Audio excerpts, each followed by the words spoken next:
dicabut kita punya keimanan, persetan sama itu ilmu pengetahuan. Sebab ilmu pengetahuan tanpa keimanan akan merupakan senjata yang menikam kita sendiri. Ini barat sekarang akan ditikam oleh ilmu pengetahuannya. Mereka akan dibunuh oleh sainsnya karena mereka tidak pakai iman, tidak pakai tauhid. Dan karena itu saudara-saudara, sekarang dunia ini mulai sedar kembali, tapi masih ngelilir. Dunia Islam khususnya baru ngelilir. Seperti orang tidur yang nyenyak, 700 tahun tidur, setelah 700 tahun naik, 700 tahun tidur, sekarang ke-14 ini mulai lagi naik. Kenaikan ini tentu saja memerlukan sarana-sarana, tapi kita sudah lengkap. Apa yang tidak dimiliki oleh umat Islam? Berkali-kali saya bilang umat Islam sebagai umat sudah cukup matang untuk memimpin dirinya sendiri. Aib kalau umat Islam masih membebek kepada politik barat atau timur, khususnya umat-umat yang ada di Timur Tengah. Duit cukup, tempat cukup strategis, minyak mengalir, kurang apa? Tapi kita masih berkiblat kepada barat, dan ada pula sebagian kiblat kepada timur. Penguasa-penguasa daripada negara-negara di Timur Tengah juga kadang-kadang dualis. Presidennya ke barat, menteri luar negerinya ke timur. Kenapa mesti begitu?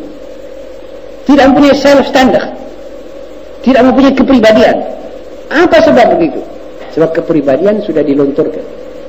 Saya ingat ceramah saya yang pertama di sini, kepribadian itulah yang dirah sama Amerika dan sama Soviet, sama golongan-golongan subversi, supaya pemuda Indonesia tidak kenal kepribadiannya, tidak mengetahui lagi identitasnya.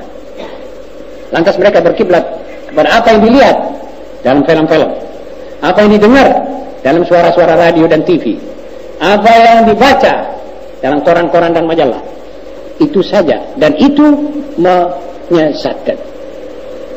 Kita harus kembali menolak itu semua, menghidupkan kembali kepribadian kita, menyuburkan kembali tunas-tunas yang kepada saudara nanti ini Islam, Indonesia dan Ibu Pertiwi ini akan diserahkan kepada saudara. Kalau saudara tahu misalnya Ibu Pertiwi sekarang dalam keadaan gerah, saudara harus tahu bagaimana mengobatinya. Kadang-kadang gerahnya Ibu Pertiwi ini bukan gerah salah urat, kanker. Saudara harus bisa mengoperasi Ibu Pertiwi. Operasi yang rasional, ilmiah, bijaksana, yang mana letaknya harus dibuang dulu. Ilmu.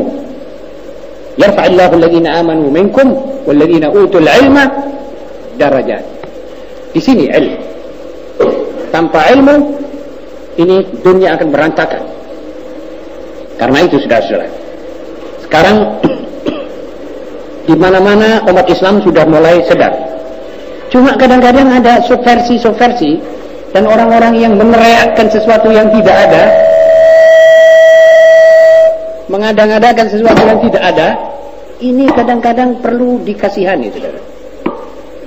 Di mana-mana, di timur jauh, di timur dekat, di Mesir, nanti ada orang teriak-teriakan mengatakan, awas daripada kaum agama yang fanatik, awas ta'assubnya orang-orang yang ekstremis.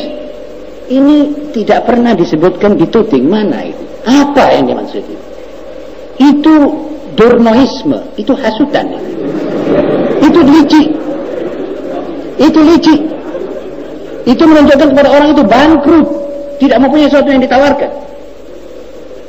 Ada orang bergerak sedikit, dia bilang awas, nanti padahal ada gerakan. Coba ditunjukkan.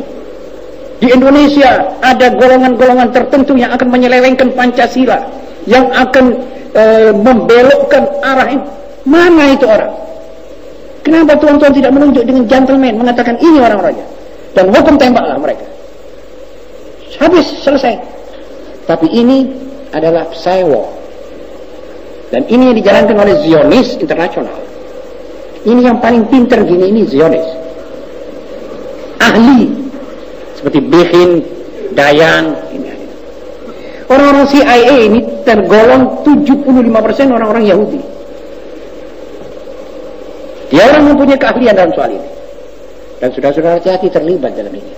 Akhirnya orang mau bicara Islam itu takut, sebab nanti saya dikatakan Islam ekstremis. And then what next? Nanti siapa? Diam.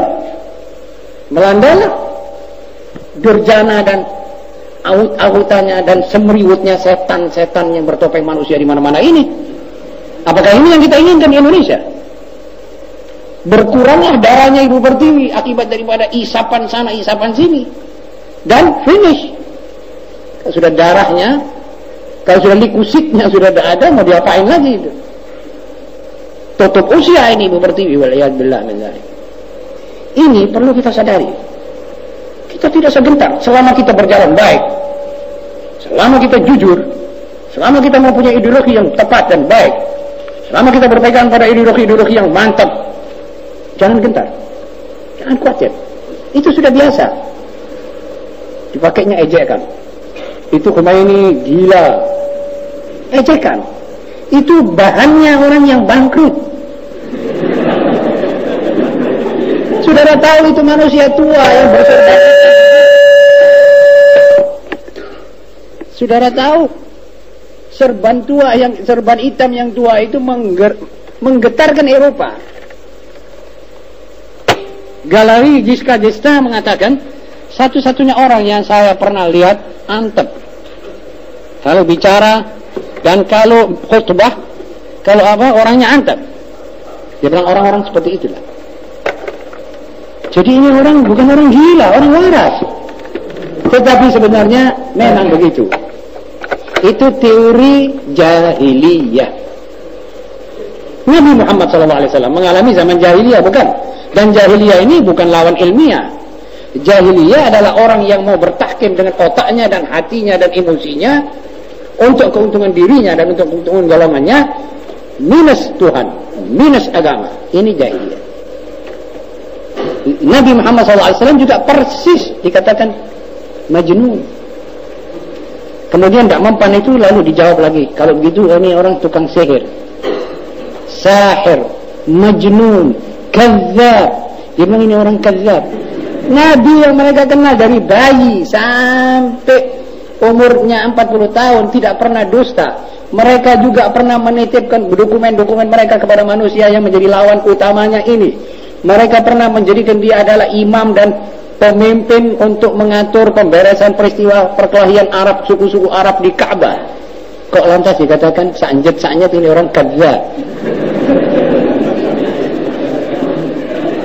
Sudah jelas pada zaman itu orang-orang seperti itu tidak bisa membuktikan bahwa inilah kebohongan Nabi. Tak pernah bisa. Dan zaman sekarang pun tidak mungkin bisa mengatakan bahwa betul itu orang gila. Yang dituding gila tidak mungkin bisa dikatakan gila. Siapa orang yang sehat pikirannya akan menuding Khomeini gila?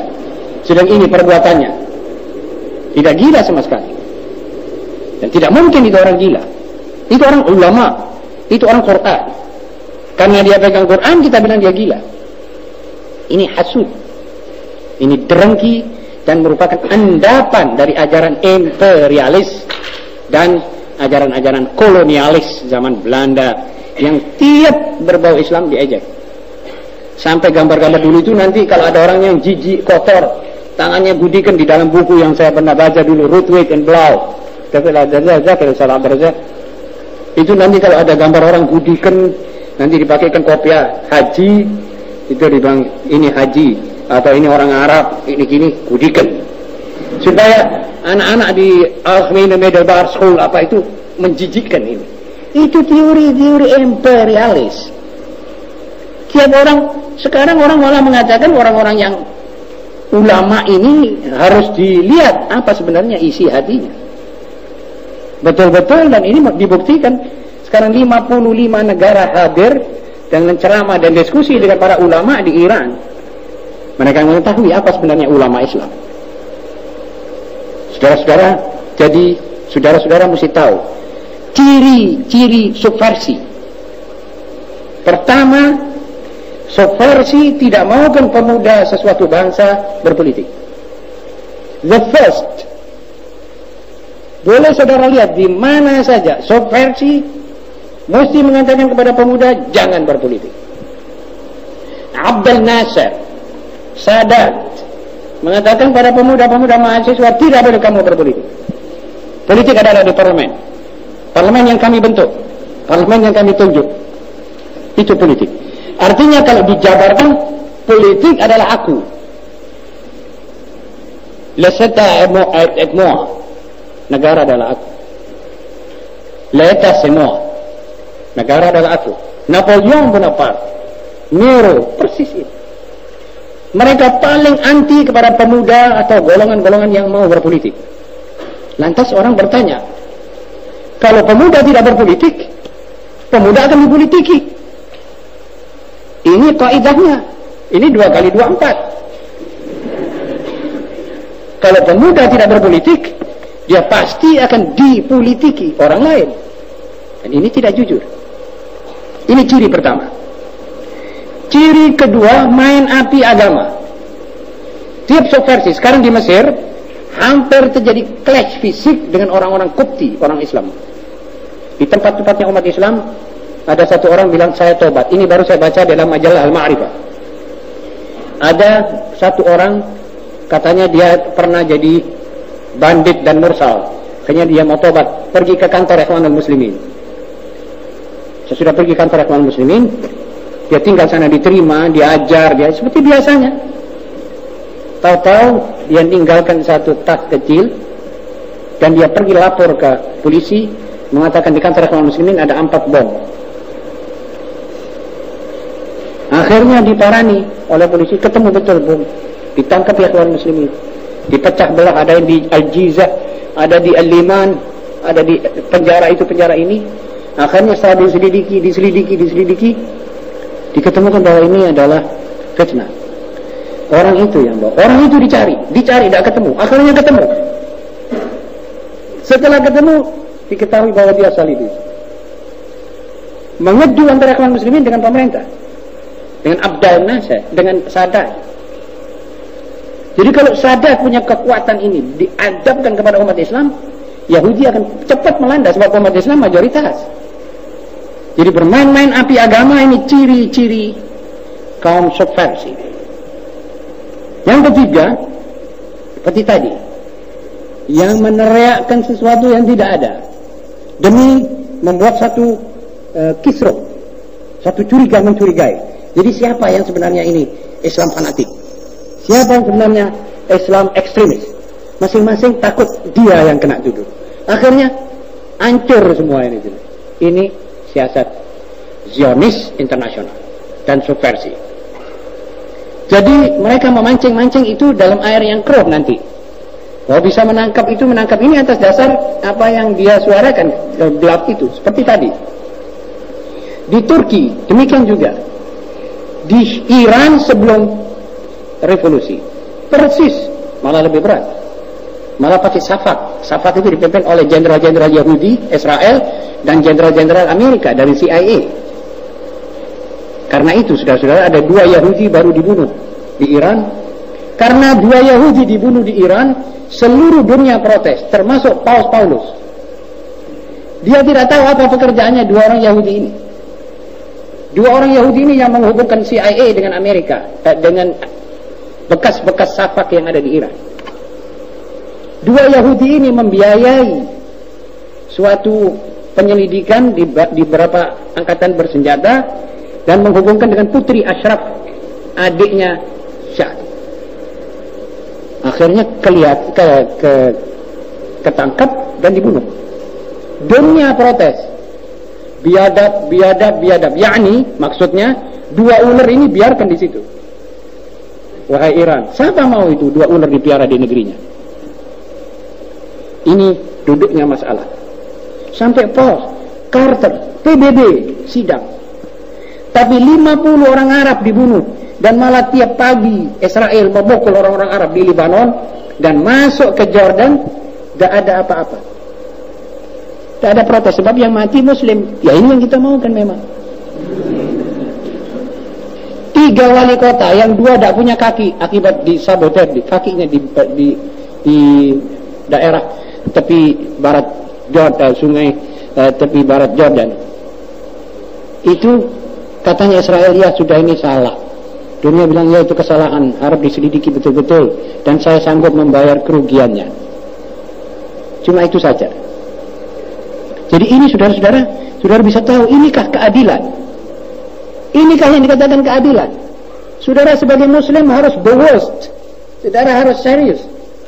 Harus betul-betul teliti menyelidiki dunia dan isi dunia supaya saudara tidak